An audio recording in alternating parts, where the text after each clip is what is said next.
Olá, amigos.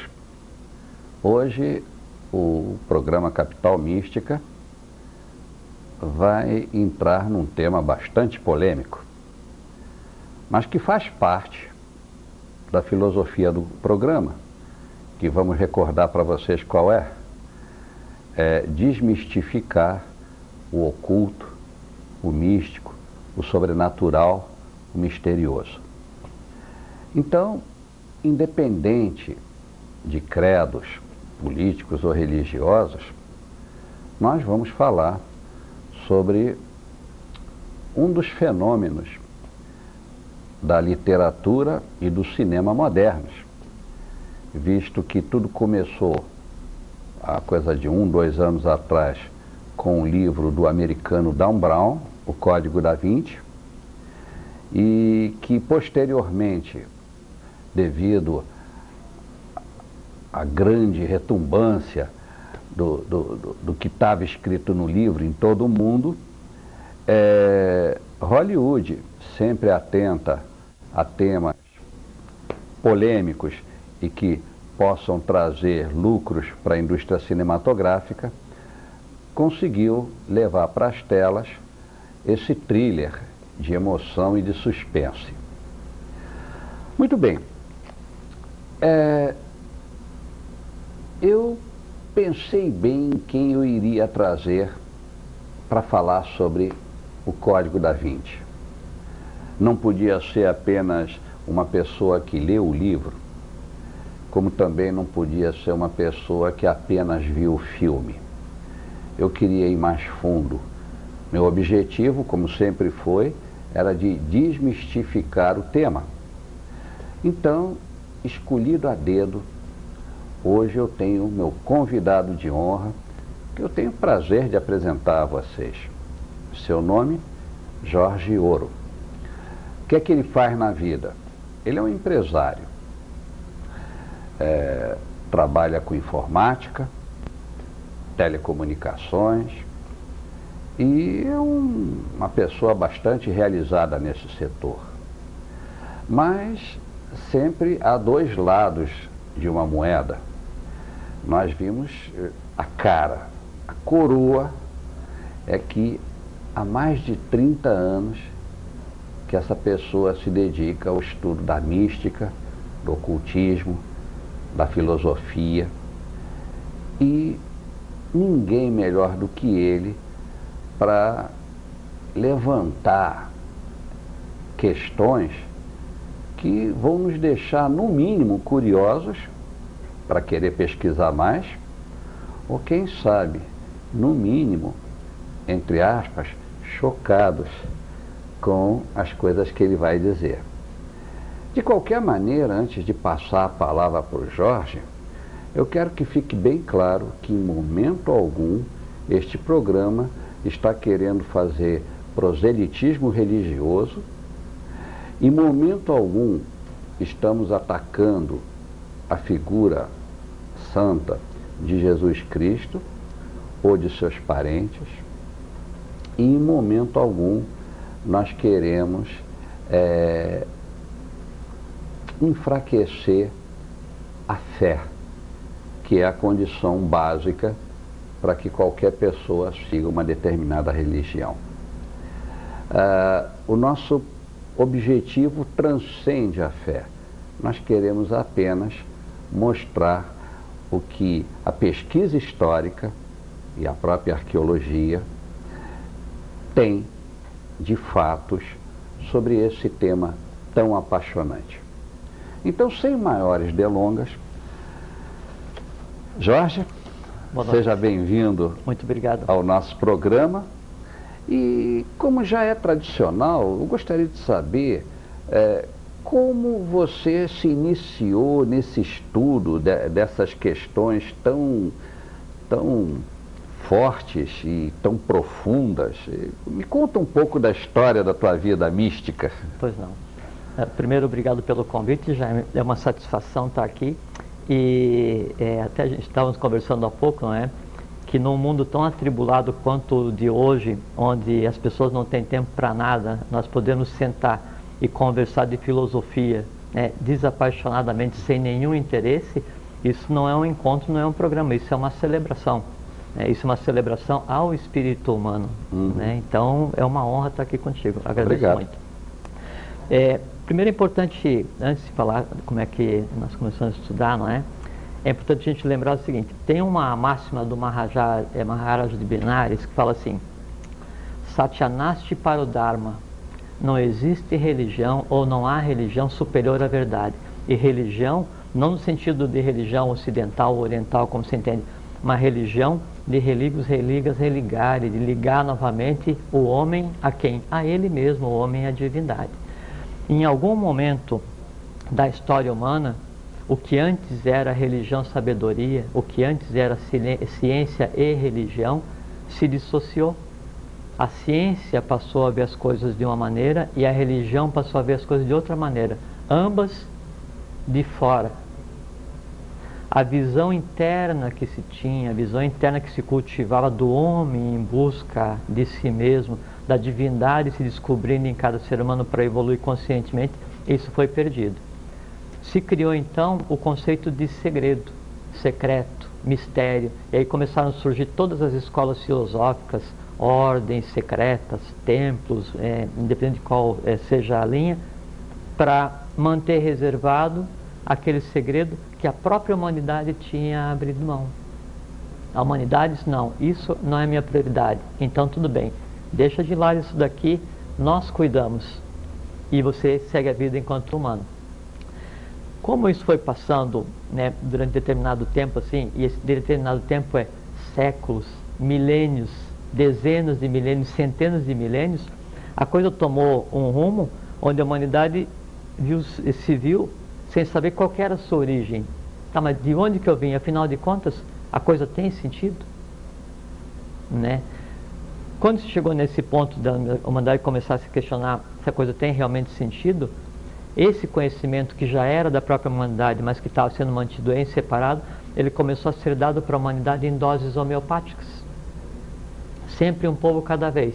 Aí veio um iniciado, um ser superior, um ser divino, que nome se queira dar, no Egito, Síria, Tibete, para os hebreus, veio para os alemães, depois veio para os portugueses, depois... Então, cada ponto do mundo, esses seres vieram para os muçulmanos, né, veio para restabelecer. O que esses seres vieram restabelecer? A lei. Que lei? O que é a lei? O conhecimento que a própria humanidade já tinha e que achou que não precisava.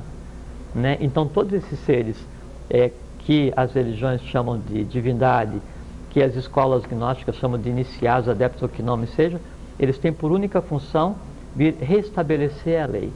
Né? Devolver à humanidade aquilo que a humanidade mesmo esqueceu de fazer uso. Para quê?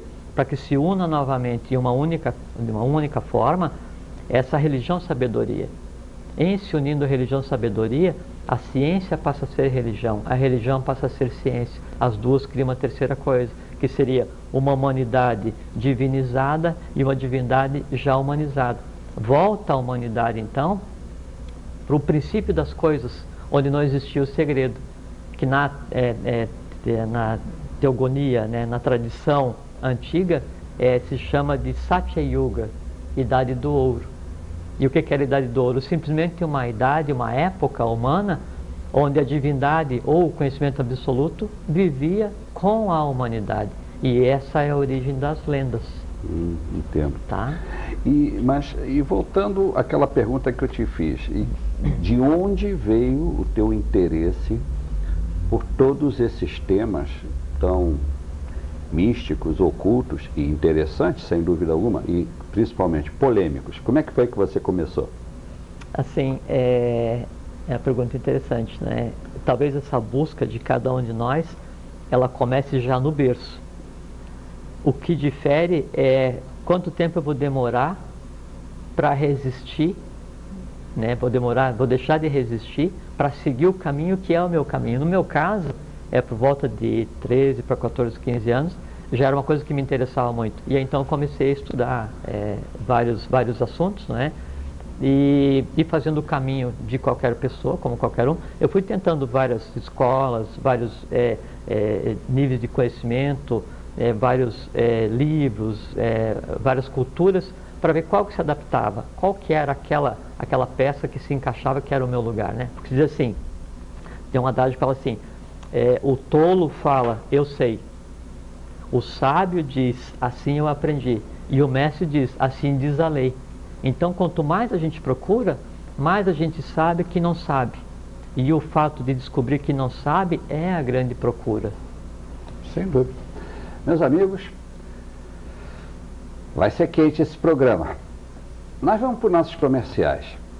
E vamos voltar com muitas novidades. Não saiam daí. Se vocês saírem, garanto que vocês vão se arrepender mais tarde. Até já. Muito bem, estamos de volta. E no bloco anterior, eu tive a oportunidade de apresentar a vocês o nosso convidado, Jorge Ouro, que está presente aqui nos nossos estudos para falar sobre o polêmico livro de Dan Brown, O Código da Vinci. E eu perguntei para ele como é que ele tinha começado nesse caminho da mística, do ocultismo, e aí é que eu descobri uma característica que eu não conhecia do Jorge, porque na realidade eu tenho que admitir a vocês que eu conheci o Jorge há poucos momentos atrás, quando ele se apresentou aqui no estúdio para fazer a entrevista comigo. E eu agora me dou conta que ele tem uma característica de modéstia a todo vapor. Então ele enrolou e acabou não me dando aquela resposta que eu queria. Mas tudo bem, nós temos que respeitar a privacidade do Jorge.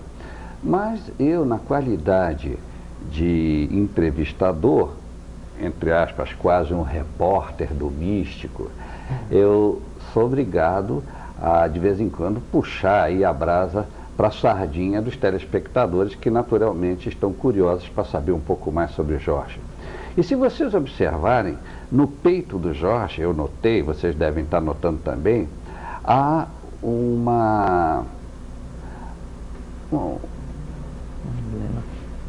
como se chama? Um emblema. Um emblema, né?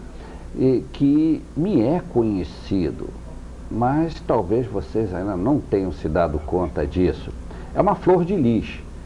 E como não há efeito sem causa, lá vou eu dar uma de curioso aqui. Jorge, que flor é essa que você está usando aí no peito? Bom, no processo da troca iniciática, da troca de informação, a verdade absoluta é o seguinte: jamais uma pergunta pode ficar sem resposta. Com certeza, por isso que eu estou sendo chato. Não, imagine. Então, a flor de lis, primeiro ela tem sido símbolo que representa todas as monarquias, todas as casas reais, todas aquelas tradições que se dizem divinas. De uma maneira ou de outra, elas usam ou a flor de lis diretamente ou variantes da flor de lis. Uhum. É porque a flor de lis, ela está ligada diretamente à origem das coisas. Ela está ligada à Shambhala, à Agartha, ao culto de Melquisedeque, aquele que não tem nem princípio nem fim dos dias, nem genealogia. E ela é o símbolo que representa a Ordem do Santo Graal. Então, isso representa que você é um iniciado na Ordem do Santo Graal. Eu sou membro da Ordem do Santo Graal. Muito bem. E qual é o objetivo da Ordem do Santo Graal? A que é que ela se dedica? Muito bem. A Ordem do Santo Graal, a origem da Ordem do Santo Graal, ela remonta à Atlântida. E aí, nesse período, por isso muito procedente o teu convite para a gente conversar sobre o livro Código da Vinci. E então, ela veio seguindo através de várias ordens, desde a Atlântida até hoje, nos nossos dias, trabalhando em função do gênero humano, trabalhando em função da proteção da divindade, aquilo que se atribui ao Priorado do Sião no livro, que na verdade não é bem assim, mas a gente já vai conversar em seguida. Durante toda a história do gênero humano, ela esteve a cargo da Ordem do Santo Graal. Em todos os povos onde se manifestou a divindade, sempre a Ordem do Santo Graal esteve ativa. Por exemplo, quando Joshua ben Pandira, se manifestou no povo hebreu, quando ele nasceu, o entorno dele, né, e o antes da vinda dele foi preparado pela ordem dos Nazar, que era uma face externa da ordem do Santo Graal. E aí fala assim, Jesus era de Nazaré, nazareno, né? Mas ele era chamado Nazareno não porque era de Nazaré, mas porque ele pertencia à ordem dos Nazar. Ele, um dos apóstolos, mais Nicodemos, mais José da Arimateia, né? E aí então todos, Buda, Krishna, Orfeu, Osíris, Jesus, Maomé, todos eles sempre vieram custodiados pela ordem do Santo Graal, né? E aí, então, como toda a tradição humana ela apontava para um determinado lugar no mundo, para uma determinada época no mundo, e todas as ordens trabalharam e trabalham hoje. Hoje há centenas e centenas de ordens sérias que não vêm à mídia trabalhando. Há postos representativos em 7 lugares do mundo. As 7 catedrais do Oriente já migraram para as 7 catedrais do Ocidente. O Graal, de verdade, ele passou pelo Oriente e veio para o Ocidente. E nessa migração do Oriente para o Ocidente, o que antes era o Oriente Lux, a luz vem do Oriente, a partir de 1924 se transformou em Et Ocidente Lux, a luz vem do Ocidente. Então a Ordem do Santo Graal migrou do Oriente, do Tibete mais especificamente, para a América do Sul, para acompanhar os acontecimentos que estão tendo lugar agora no mundo. Olha, bem interessante. E eu imagino que os telespectadores devem estar surpresos com todas essas informações, porque não é de conhecimento público tudo isso que você está dizendo. Não, agora, me diga uma coisa, pelo que você já falou lá atrás, eu chego à conclusão que a ordem, lógico, tem um lado místico, filosófico, tem uma missão a cumprir. Não entro no mérito, porque na realidade eu não conheço os meandros da ordem do Santo Graal. Mas eu imagino que ela não seja uma religião, não tem nada a ver com religião, independente disso. Agora, ela teria a ver, Jaime, no conceito de religar o homem à sua essência. Ela é uma ordem, não é nem religiosa, nem teúrgica, nem mística, nem filosófica. A Ordem do Santo Graal hoje, ela tem por função desmistificar, conforme você muito bem disse no início, e desmitificar, porque nós estamos em um ponto hoje em que o próprio conceito de segredo, o próprio conceito de mistério, ele se transforma para acompanhar a própria mudança da humanidade. Então a Ordem do Santo Graal, ela ressurge agora para transformar o que antes era oculto, o que antes era secreto, o que foi mantido oculto ao largo da humanidade por centenas e centenas de milhares de anos, em alguma coisa compreensível, com um código de linguagem tal, onde o segredo, o secreto, o oculto, possa fazer parte do dia a dia, meu, teu, de todos nós, do ser humano em geral, porque todo o conhecimento tradicional oculto guardado, ele estava guardado por alguém, mas ele sempre foi propriedade da humanidade. E hoje, então, a gente vai fazer com que esse conhecimento, ele volte à propriedade do seu dono original, que é a humanidade. Certo, isso significa que a Ordem do Santo Graal eram depositários do segredo, mas depositário não é dono. Exatamente. Nenhuma ordem é dona do conhecimento que ela possui. E também me lembra uma coisa que se diz muito na mística, que realmente você até tinha falado, que hoje ciência e religião estão separadas. Exato. Mas há uma antiga profecia que diz que um dia a ciência e a religião se interlaçarão novamente e serão apenas uma coisa. Exato. A religião será científica e a ciência será religiosa. Porque que sempre a gente diz assim, ciência, religião e política gerindo o destino humano, né? Uhum. As 3 coisas se unem, as 3 gunas da matéria, sattva, rajas e tamas, vermelho, amarelo e azul, se unem com essas 3 tons para criar uma única coisa, para tornar possível o retorno à Satyuga, que é aquela idade onde a humanidade era feliz em essência. Né? Esse que é o objetivo das coisas do conhecimento. Então, esperemos que não falte muito para isso ocorrer de novo, porque a coisa está preta aqui, amigo. Ok, vamos então começar o nosso assunto com tudo. Pois não. Código da Vinci. Então, o que é que você pode me dizer sobre o que o Dan Brown apresenta, o que o próprio filme do Código da Vinci apresenta, que eu particularmente é interessante, mas como filme, quem lê o livro, o filme não chega aos pés do livro. Aliás, acho que é sempre assim, né? A gente lê, o livro é muito mais completo, naturalmente. Mas o que é que você me diz desse tema tão controvertido? Pois não. Eu li o livro também, né? O filme eu ainda não vi. E o livro, eu considero o livro um romance, até porque eu tenho condições de avaliar a questão da guarda, do que seria o grau, do que é o grau, esse tipo de coisa que a gente vai conversar agora, né? Mas ele tem um benefício para a humanidade inteira assim, muito grande, que é o seguinte: então foram vendidas mais ou menos 50 milhões de cópias. Então são 50 milhões de pessoas que, pelo menos durante algumas horas, deixaram de fazer o ciclo comer, dormir, procriar e ver televisão. E sentaram para ler alguma coisa que, no mínimo, conforme você também muito bem disse, criou uma dúvida, né? E a dúvida, ela é uma lacuna que tem que ser preenchida pela consciência. Então a busca, né, do solucionar essa dúvida é uma coisa absolutamente salutar para o corpo, para a alma e para o espírito humano. Então, nesse sentido, parabéns para o autor. Com relação ao livro em si, ele não teria gerado tanta polêmica se ele não tivesse sido encarado, como está no livro, que as coisas que estão ali são fatos históricos comprovados, né? Então, há muita coisa de fato histórico, né, que é a questão quando ele pega e analisa as obras de Leonardo da Vinci, cita uma coisa aqui, outra coisa ali, mas no geral, né, alguns pontos são muito interessantes no livro e esses têm que ser discutidos. Primeiro, a questão, como todos que estão assistindo já devem ter lido o livro, já não precisa resumir, né?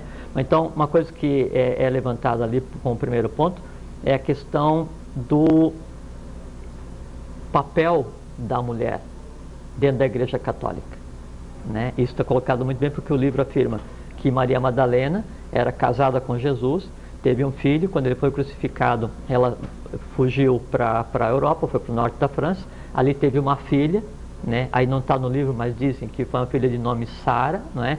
E essa filha então se casou com o rei Merovingio, o primeiro dos reis franceses, né? E aí iniciou toda uma dinastia real, uma família francesa real, que veio até os dias de hoje. Não continuou no trono da França porque a dinastia Merovingia foi substituída pelos carolíngios, não é? Uhum. Mas foi protegida pelo priorado de Sião, e hoje ainda então várias famílias reais europeias descenderiam diretamente de Jesus, e que então o priorado de Sião, junto com a Opus Dei, é encarregado de guardar o que seria o segredo absoluto, que é o fato de que, na verdade, o Santo Graal seria o próprio útero de Maria Madalena e o Graal seria a filha dela, que seria a Sara. Isso é o que diz o livro, né? E isso, então, a gente vai discutir agora cada um desses tópicos. Muito bem. Amigos, vamos discutir isso, mas depois dos comerciais. Vocês não vão embora, não.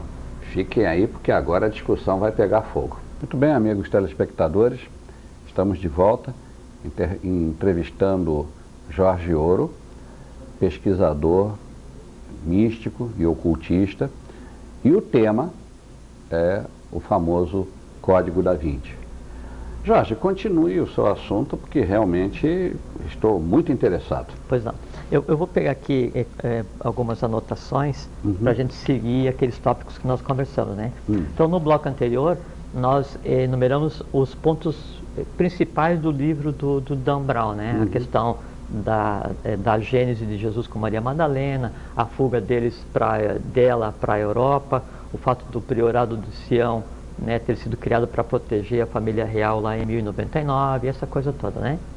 Bom, então primeiro com relação à questão feminina dentro da igreja. Então, tem vários aspectos, várias literaturas, várias tônicas com relação a isso, que acho que não é o nosso objetivo hoje, né? Mas um indicativo para quem esteja disposto a pesquisar mais a respeito é procurar ler a Bíblia como livro sagrado, como livro científico que não é? Dentro do princípio de que todos somos livres pensadores e não podemos ter medo de nenhum conhecimento, até para poder confrontar o conhecimento. Então procurar se instruir sobre a Bíblia, os chamados manuscritos do Mar Morto, os manuscritos que também foram encontrados em Nag Hammadi em 1945 no Egito, né?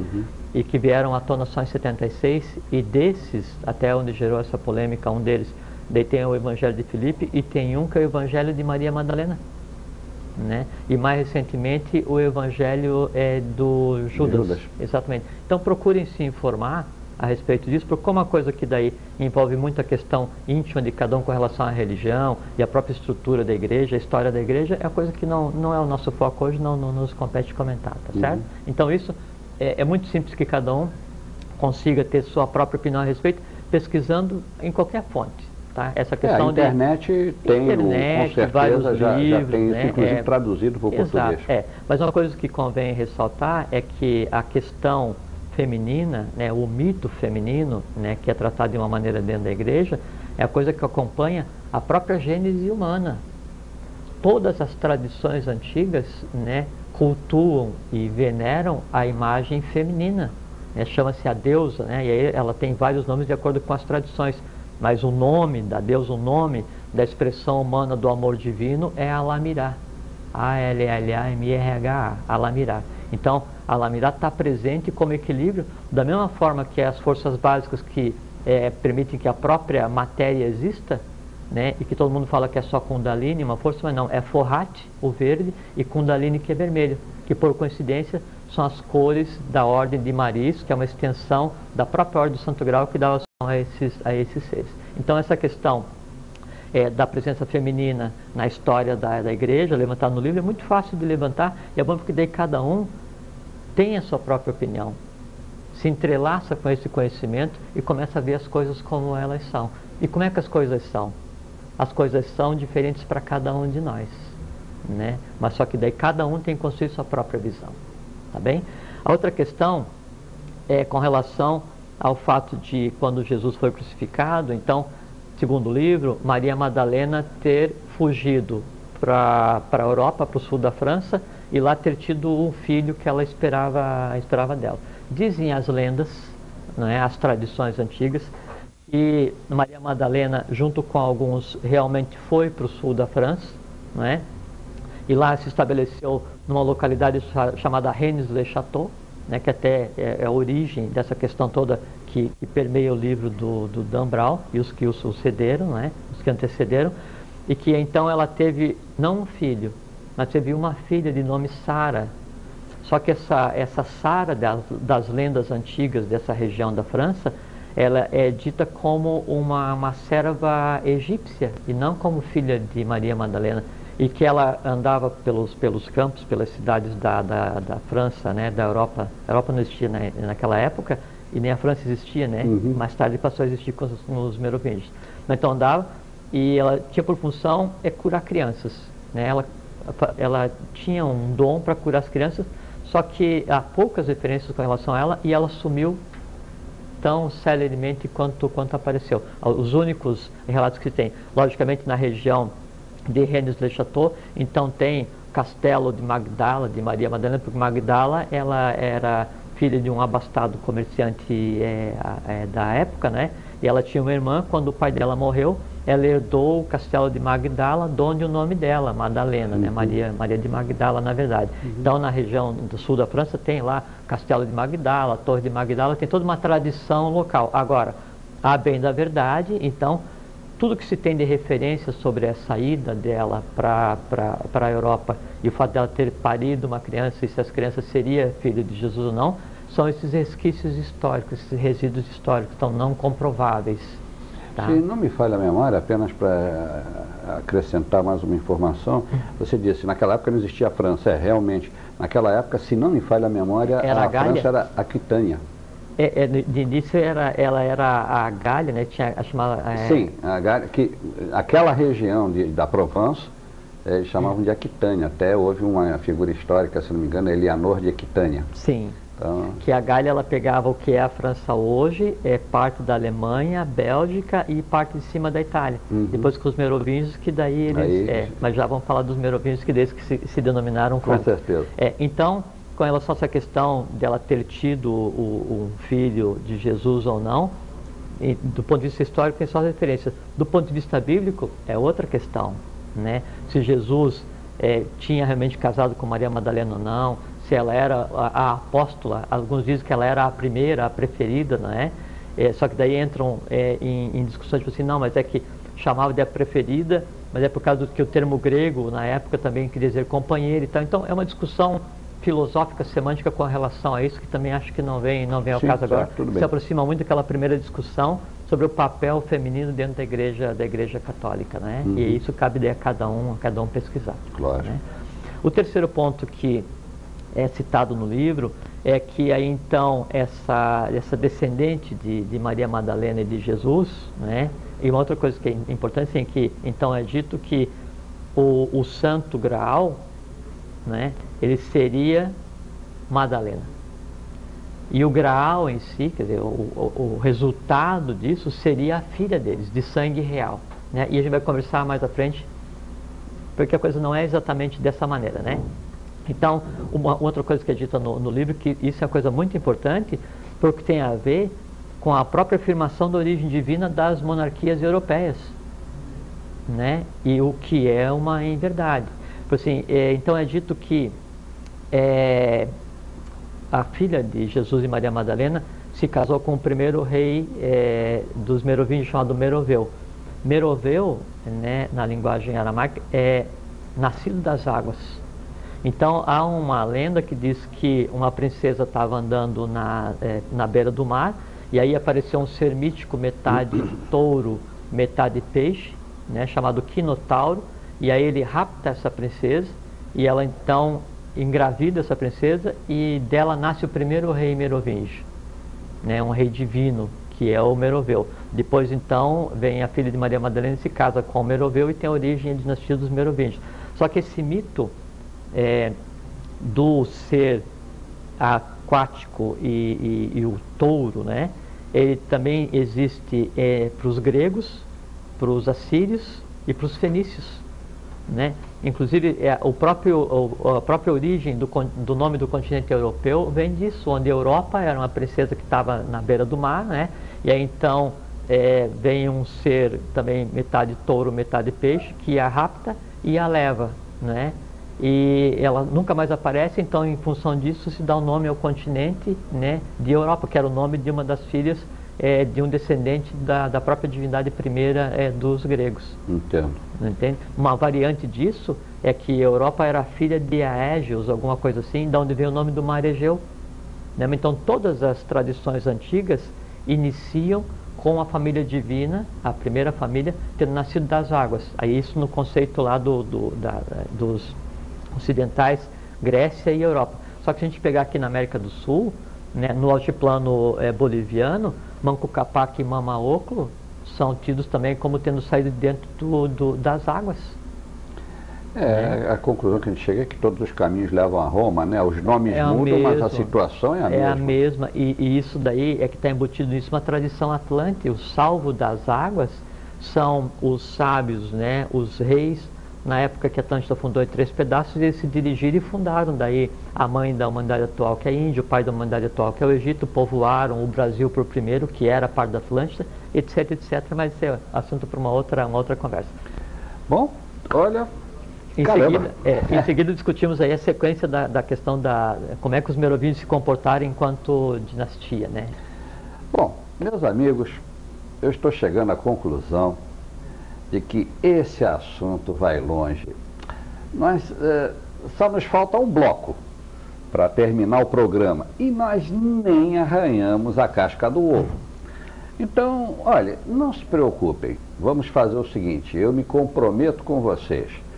Nós vamos por nossos comerciais agora, nós vamos para o último bloco e eu prometo que não vai ficar por aí. Nós vamos fazer um outro programa para complementarmos o que não foi dito, porque não vai dar tempo de falar tudo. Ainda nem entramos mesmo no duro, nas principais afirmações do Dan Brown. Estamos assim ainda rodeando o núcleo, né? Então, calma, não se preocupem que se não der tempo, nós vamos para outro programa, porque esse assunto realmente merece. Portanto, aguardem, vamos para os nossos comerciais. Estamos entrevistando Jorge Ouro, estudioso e especialista em assuntos ocultistas e místicos. E o tema da nossa entrevista hoje é o cerne do famoso Código da Vinci. Então, sem maiores delongas, Jorge, a palavra é sua. Então, obrigado. Então, nós no bloco anterior falamos da questão da origem divina dos merovingios, né, que segundo o livro, então, ele teria o Meroveu, o primeiro rei dos merovingios, teria casado com o descendente de Jesus e Madalena, dando origem a uma família real, uma dinastia, né, dos merovingios. Então, na verdade, os merovingios, eles existem antes de Troia, né? Então, o Mero, um dos que comentaram a respeito de Troia, eles falam inclusive que esses antecedentes ajudaram a cercar Troia, né? E Troia se diz, né, não é uma cidade lendária, que ela está situada naquela região de onde se originaram os merovingios. Então, o Meroveu, a dinastia dos merovingios se inicia em mais ou menos 438, 448, por aí, não é? E segundo o Dan Brown, então, depois foi criado a ordem, o Priorado do Sião, em 1099, para dar sustentação a essa família divina, né? Então, vamos acompanhar o que é a gênese dos merovingios. Então, começou com o Meroveu, por volta de 448, e aí evoluiu, e na época era a Gália, né? Aí Roma se expandiu e conquistou toda aquela parte da Gália, e aí depois Clovis I, um rei merovingio, então ele vem e faz um pacto com a igreja romana, que na época precisava de um suporte, e ele empurra o César de volta, né? E conquista aquela região onde é a França hoje, e aí passa então a adotar o nome de francos, né? Então, exatamente nessa época é que se origina o que a gente tem hoje como França. E aí, então, segundo o que diz o Dan Brown, essa era uma família divina, filha de um rei mítico com a filha de Jesus e Madalena. Só que, assim, do ponto de vista de história, a dinastia dos merovingios foi uma das mais furiosas, uma das mais assim, tinhosas que já existiram na história, na nossa história recente. Então, eu até, me permito, eu quero ler uma parte para vocês aqui, onde fala sobre essa questão dos merovingios. Então, no período de 150 anos, veja como é interessante, de 481 até 630, vejam, de 481 a 630, 150 anos mais ou menos. Então, em 150 anos, naturalmente, deveria ter existido 2 ou 3 reis, cada um vivendo 50, 60 anos, daria 180 anos, 150 por aí mais ou menos, né? Só que nesse período de 150 anos, 40 reis existiram merovingios. Por quê? Porque nesse período, a guerra entre os merovingios, né, era tão grande, né, onde o pai matava a mãe matava o filho matava a mãe, o irmão matava a irmã, o cunhado, não sei o que e tal, dizimavam com uma fúria tão grande, que então em 150 anos, 40 famílias inteiras dos merovingios foram dizimadas, inteiras, né? Então, eu tenho aqui, então, como exemplo dessa ferocidade entre os parentes, né?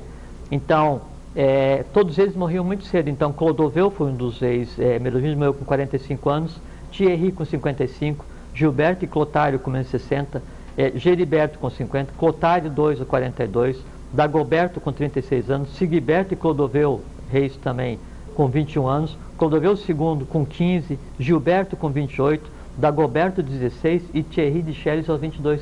Então, eles sequer conseguiam chegar à maturidade para exercer o seu direito divino, entre aspas, de governar, e morriam, né? E uma coisa também assim, por conta dessa fúria que existia dentro da própria casta merovingia, os francos na época eram tidos como um povo absolutamente furioso, um povo perigoso, tão perigoso quanto os vândalos, os otomanos e semelhantes. Agora, me diga uma coisa que eu realmente estou ouvindo com bastante atenção e eu não entendi bem. Você me disse que justamente a dinastia merovingia começou a partir de 438, mais 438, ou menos? Mas vem cá, Maria Madalena chegou, digamos, no ano, vamos botar, 33 da era cristã. Uhum. Ela teve uma filha, digamos que a filha dela tenha casado com 20 anos, anos 53, 55 da era cristã, aí ela casou com Meroveu. E, naturalmente, a partir daí, Como do ano 50, 60 da era cristã, só em 438 é que a dinastia se fundou? Não foi logo direto? Não, é por causa disso, porque a história não bate. Entende? Então, a dinastia merovingia começou em 438, 448, né? E Madalena é do ano 0, ano 33, né? Mais ou menos por essa época, né? Então, mesmo se a gente considerar que o primeiro rei merovingio, né? Ele foi aquela criatura mítica parida a partir da água, não sei o que, não sei o que, não sei o que. Em que momento que entra a filha de Maria Madalena no contexto? Para que então os merovingios sejam reis divinos descendentes da família de Jesus? Não a não bate. ser que, vamos dizer, eles não tenham sido inseridos pela história, eles eram reis e foram se reproduzindo em várias gerações e tudo, mas só a partir de 438 é que eles foram catalogados pela história. É que antes eles não existiam enquanto dinastia, né? Não existia sequer o termo merovingio, né? Tanto é que o primeiro deles, que é o Meroveu, ele é tido como aparecido em 438, 448. Não poderia ser um... Pode ser o antepassado dele, né? Do 430 até o ano 40 para trás, tivesse então casado com a filha de Jesus. Mas aí vem a questão, também muito pertinente, que é a seguinte: se era uma família divina, e veja que do ano 40 para o 400, então aí são 350 anos. São 6 gerações, né? Como é que uma família descendente direta de Jesus, não é? Em 6 gerações, cai num nível de barbárie tal, né? De quase chegar a se dizimar. E quer ver assim, eu tenho um outro exemplo aqui, então assim, ó, o rei Lotário, um dos reis merovingios, ele teve 4 filhos. Né? Sigiberto, Chilperido, Teodoberto e Teodorico. Sigiberto, o primeiro, aí herdou Colônia, que era uma região, né? Ele foi assassinado pelo filho dele. O outro foi envenenado pela mãe, que matou o irmão, que por sua vez matou o sobrinho, que por sua vez matou as filhas, que por sua vez matou o pai, que por sua vez... Então era um mata-mata dentro da família dos merovingios, que era uma coisa assim horrorosa. Então a pergunta fica: como que uma família que descende diretamente de Jesus, né? Jesus, estou usando o termo bíblico, né? Joshua ben Pandira, que era o nome dele, não é? Cai numa barbárie dessa, primeira coisa. Segundo, se mais tarde o priorado de Sião foi criado, né, para proteger os descendentes dessa família, que descendentes eles foram proteger, né? Porque a família, os merovingios, eles ficaram de tal forma destruídos e degradados por esse período, né, sanguinolento que aconteceu entre esse agora e até a queda dos merovingios e a ascensão dos carolíngios, que não havia o que guardar, né? E outra coisa é assim: será que a lei, né, Deus se preocuparia em criar o priorado do Sião só em 1099 e deixar essa família, que seria a família dele, né, sofrendo isso nesse período? Então tem uma série de incongruências, né?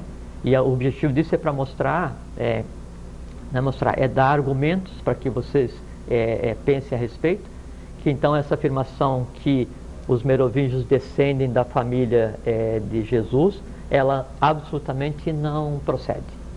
E digamos, porque são suposições, que realmente fosse assim e alguma coisa ocorreu, eles se deturparam, se contaminaram, vai lá saber o que houve, em termos até morais, palmas para a igreja, que mexeu os pauzinhos para tirar a dinastia merovingia e, através de Carlos Magno, que, se não me falha a memória, foi o primeiro fundador, não foi? Dos carolíngios? Não, ele foi o segundo. O pai do Carlos Magno foi o fundador dos carolíngios. Ah, bom. Então, mas justamente eles deram todo o império para Carlos Magno, a igreja, a própria igreja católica que coroou Carlos Magno como protetor da igreja. E em 496, o Clóvis I, o merovingio, então ele precisava dar suporte à igreja de Roma. Então a igreja de Roma foi e considerou ele, Clóvis I, como rei divino, em troca de unir o Estado e a igreja para expandir. Então daí inicia um processo de expansão, né, da igreja de Roma junto com as dinastias francesas. Meu Deus, olha, se vocês estão curiosos pelo tema e decidirem pesquisar, amigos telespectadores, tem muita coisa. Vocês têm bastante trabalho a partir de agora. E uma coisa só que me permite, é muito importante ressaltar, é que os nossos comentários aqui, então a gente está comentando os fatos à luz da história e do conhecimento esotérico e filosófico. Não representamos a Igreja Católica, nem nenhuma religião, e não estamos defendendo e nem atacando o livro. Nós não estamos atacando em absoluto. Exatamente. Inclusive, acabamos de dizer, a Igreja Católica, se isso foi assim, teve razão em mudar. Lógico. Meus amigos, acabou o nosso tempo. Mas, se vocês gostaram do tema, combino com vocês o seguinte: o próximo programa, semana que vem, nós vamos continuar falando. Peço aqui a presença, requisito a presença do meu amigo Jorge Outro, para nós continuarmos falando sobre isso e tentando colocar em pratos limpos toda essa confusão que o Dan Brown, sem querer ou querendo, ele criou. Portanto, Jorge, de momento, muito obrigado. Obrigado a você. Foi um prazer enorme ter conhecido você, admiro a sua cultura.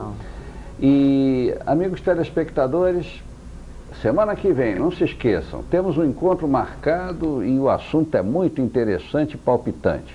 Uma ótima semana. Vão pesquisando, vão lendo para vocês acompanharem melhor o que vai ser dito no próximo programa. Meu cordial abraço e tudo de bom para vocês. Boa noite.